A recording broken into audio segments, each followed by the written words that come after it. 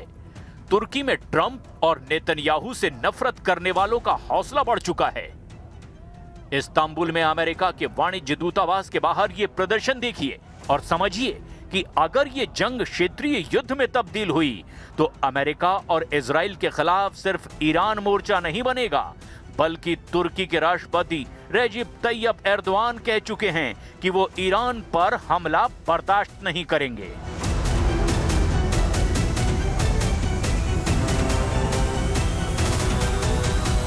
Sokaklar üzerinden yazılmak istenen senaryoları hepimiz takip ediyoruz.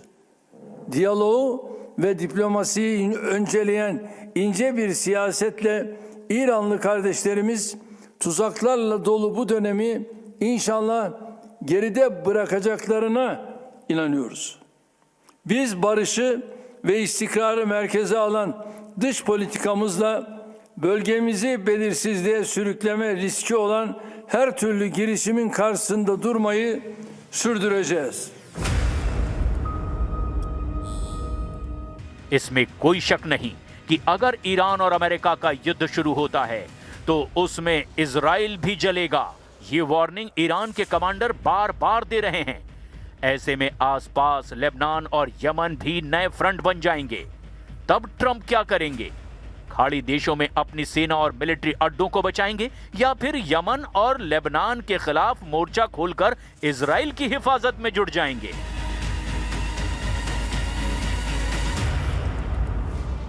Iran के इरादे बता रहे हैं कि पलटवार इजराइल पर होगा, अमेरिकी अड्डों पर होगा। 2025 में जो मिसाइल दुनिया तेल अवीव और हाइफा पर गिरते हुए देख रही थी, वो अब खाड़ी देशों पर तानी जा चुकी हैं। ईरान के पास 8 देशों की लिस्ट बिल्कुल तैयार है। Qatar, UAE, Saudi Arab, Jordan, Iraq, Oman, Kuwait, Bahrain, हर अड्डे को जलाने के लिए बेकरार है ईरान।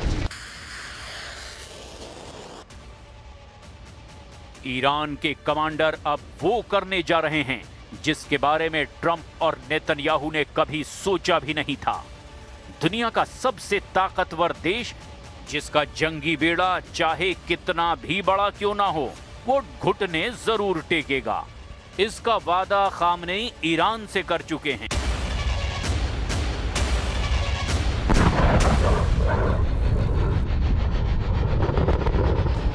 इजराइल के प्रधानमंत्री बेन्यामिन नेतन्याहू बार बार ट्रंप को आगाह कर रहे हैं कि ईरान से बातचीत बेमानी है। वो अपने वॉर रूम में ईरान की मिसाइल भी देख रहे हैं और ओमान में ईरान के विदेश मंत्री अब्बास अराक्ची की बॉडी लैंग्वेज को भी बहुत गौर से परखा और उनको समझ में आ गया कि डोनाल्ड ट्रंप ने मीटिंग करके इजराइल को फंसा दिया है, क्योंकि अब ईरान पहले से भी ज्यादा ताकतवर है। ये तस्वीरें देखने के बाद नेतन्याहू ने अपनी वायुसेना को अलर्ट कर दिया है। इजराइल का F-15 फाइटर जेट फिर तैयार किया जा रहा है। इजराइल के बहुत ही सीक्रेट एयरबेस से आए इस वीडियो ने तेहरान से लेकर मॉस्को और बीजिंग से लेकर दुनिया के तमाम हिस्सों में अलर्ट जारी कर दिया है। खबर पक्की बताई जा रही है, क्योंकि पश्चिम एशिया में नया खौफ बहुत बड़े सवालों के साथ पैर पसार रहा है। नेतन्याहू ने वार्निंग दी है कि ईरान से बात नाकाम रही और वो इजराइल की डिमांड नहीं माना तो इस बार इतनी ताकत से हमला किया जाएगा जिसके बारे में उसने सोचा भी नहीं होगा।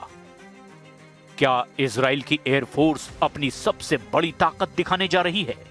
क्या एक साथ उड़ेंगे सैकड़ों जेट जिसमें इजराइल के सबसे खतरनाक फाइटर होंगे? नेतन्याहू ने अपनी फायर पावर दिखानी शुरू कर दी है। ऐसे में सवाल यह है, क्या तेहरान का ये हाल करना चाहते हैं नेतन्याहू? क्या इजराइल के फाइटर जेट बर्निंग तेहरान बनाने जा रहे हैं? नेतन्याहू का दावा बता रहा है कि वो ईरान और इजराइल के युद्ध की सबसे बड़ी पिक्चर रिलीज करने जा रहे हैं, जिसमें सिर्फ आग, धमाके और जलता हुआ ईरान है। सवाल ये है, क्या ट्रंप इस बार इजराइल को काबू में रख पाएंगे या 2025 की तरह फेल साबित होंगे?